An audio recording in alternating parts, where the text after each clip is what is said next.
Hi everyone and welcome back to my channel. Today I will be doing a short tutorial on the Swarovski crystal clusters that I have been working on. These are super quick, super easy, and I find pre-making them and then using them on your clients is so much quicker. So these are what the clusters look like on the nail. So today I thought it would be a cool idea to show you how I make them. So before I get started, I thought I'd show you a breakdown of all the products that I use. I attach all my clusters, crystals, basically any 3D that I'm putting on top of a nail, I use gel. I do use acrylic sometimes, but I do prefer gel because it only sets once you put it in the lamp and it gives you a little bit more working time. So I use two different types of gel. These are both my absolute favorite builder gels from Nail Perfect. This one is a UV sculpting gel crystal. You can see that it's a very, very thick viscosity.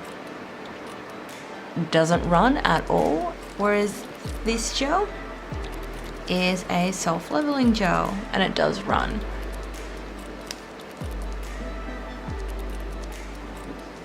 There is a reason I used both of these gels, and I will explain that as I move forward.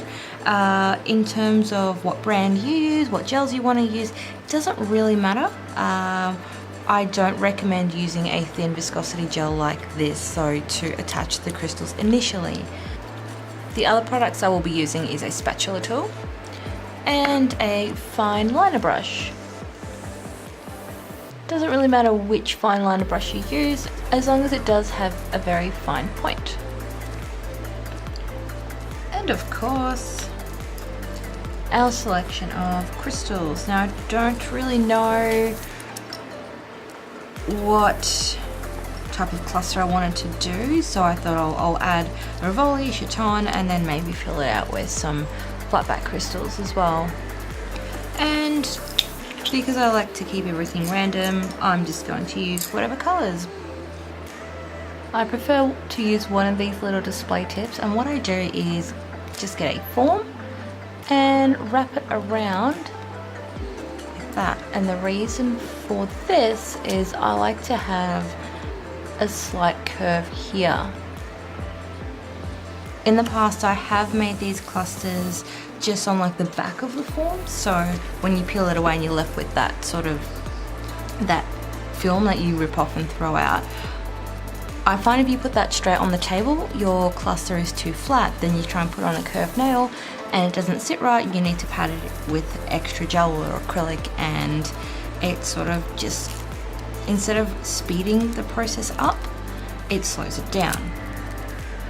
So grab yourself a nail display tip, stick a fake tip on there like I have done here. Obviously painting it is not essential at this point. And then you can see my tip there, and then I've wrapped the form around it. So this is going to mimic basically your client's actual nail. Now getting to the interesting part. Let me just move everything else out of the way. And what I'm praying for now is that my camera stays in focus. Okay, so with the end of our spatula, I scoop a little bit of our thick builder gel. So that was our high viscosity. And then place a little bead like that.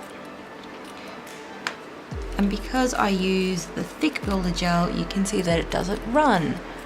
So earlier in my video, the reason I said I don't like using gels that self-level like this one is because they do run, and obviously on your client's nail, your gel's going to heat up and it's going to run even more.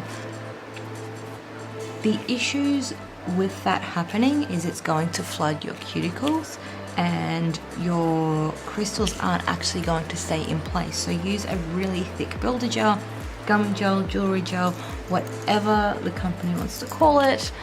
They all work pretty well.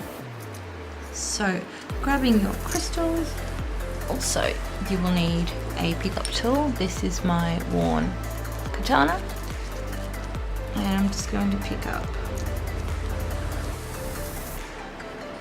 just a Rivoli. Come back, and I start with the Rivoli on the top. So you can see the placement there. And then generally I will put a chaton here or there. Or you could put 2 chatons. You can make it all chatons. It doesn't really matter. So placing that one in there.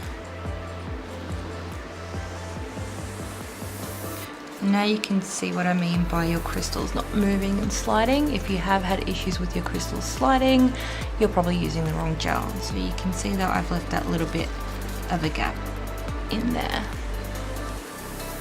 So at this point you could add an extra Rivoli, an extra chaton.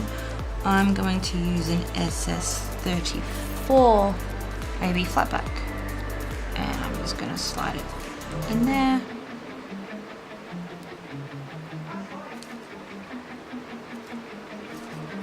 And then I can check and see what it looks like. So at this stage I'm thinking it probably needs a little bit extra, so I'm getting these little SS8 crystals, which are here. Pop them there. So I've actually got a mixture of SS8s, 5s, I think even some 9s in there, and I'm just sort of filling in the little gaps. And the good thing about this is you can manipulate it however you like.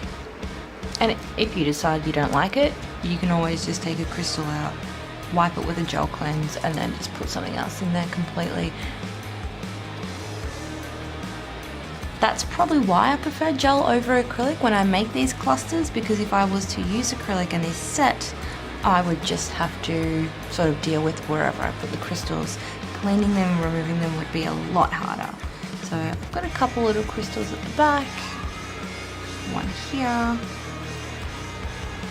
and overall I think I'm fairly happy with that placement. You can see I don't have any gel running on the sides or on this side, so I'm going to go in, peel that in my lamp for 60 seconds for this one in my LED lamp.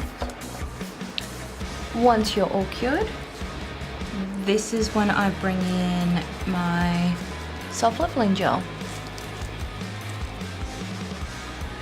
Pick up a little bit on the end of your fine liner brush, and then what I do is push it in all of your gaps. And what this step does is actually fills in and caps all your edges, and this is what actually holds your crystals into place. Otherwise your crystals are sort of just sitting on top of your gel, and you want them to be that slight bit encapsulated.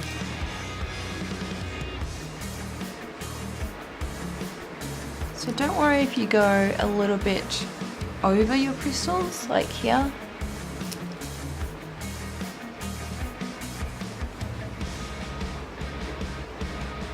Don't purposely go over your crystals, because you will lose that shimmer that these Swarovskis are known for.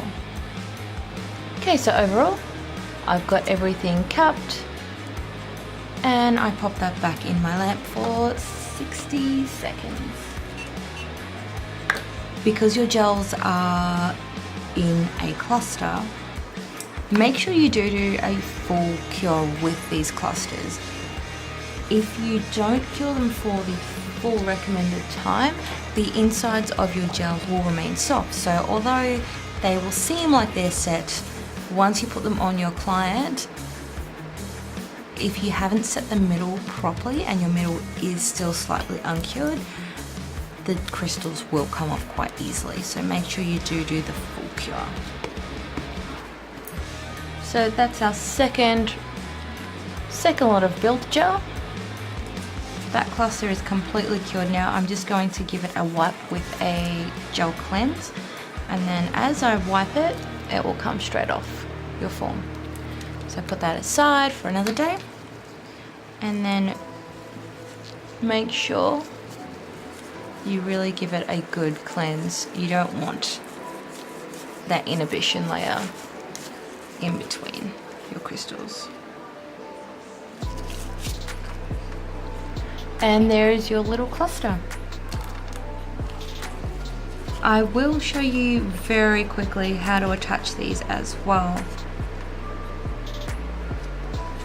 So grab your nail tip. I have used a matte top coat over this, but I will be making it glossy once again. So using our sculpting gel once more,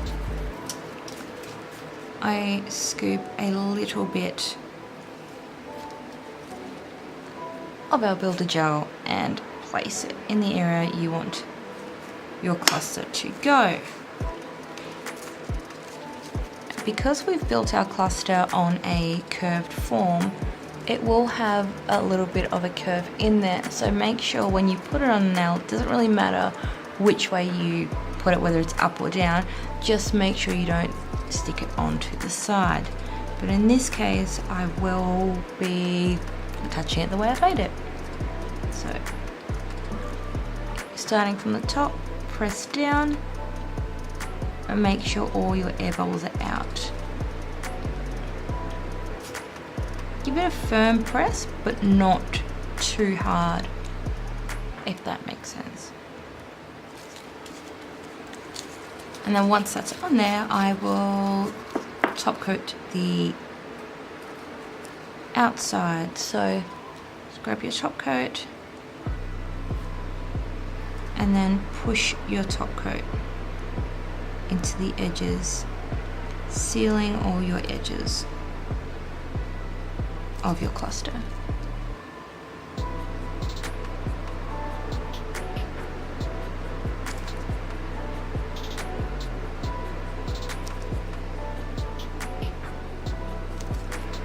And there you go.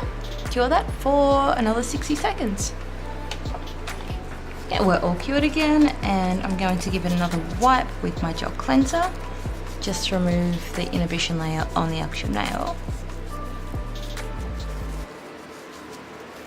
And there we go. There's your pre-made cluster and application ready to go on your clients. Thanks for watching, everyone. I hope you enjoyed this video. If you have any questions, feel free to comment below or send me a message on Facebook or Instagram. And as always, make sure to give this video a thumbs up and subscribe, and I will catch you all in the next video. Thanks for watching.